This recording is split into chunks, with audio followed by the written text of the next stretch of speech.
ఇన్ని భాషలు తెలిసినవాడు తెలుగదేల ఎన్న దేశంబు తెలుగు. ఎందుకయ్యా నువ్వు తెలుగులో కావ్యం రాసావు అంటే ప్రజలకు సమాధానం చెప్పుకోవాలి కదా రాజు ప్రభువు. తెలుగు అదేల ఎన్న, తెలుగెందుకు అంటే దేశంబు తెలుగు, నేను ఉన్నది తెలుగు రాష్ట్రం అన్నాడు, తెలుగు భూభాగం అన్నాడు. దేశంబు తెలుగు ఏను తెలుగు వల్లభుండ, ఆయన అన్ని కర్ణాటాంధ్ర ధరా సామ్రాజ్య అధిపతి అయినా కూడా నేను తెలుగు వల్లభుడను అన్నాడు.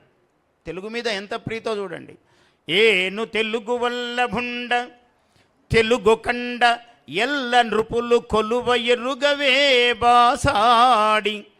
రాజులందరూ అధికార భాషగా తెలుగు వాడుతున్నారట.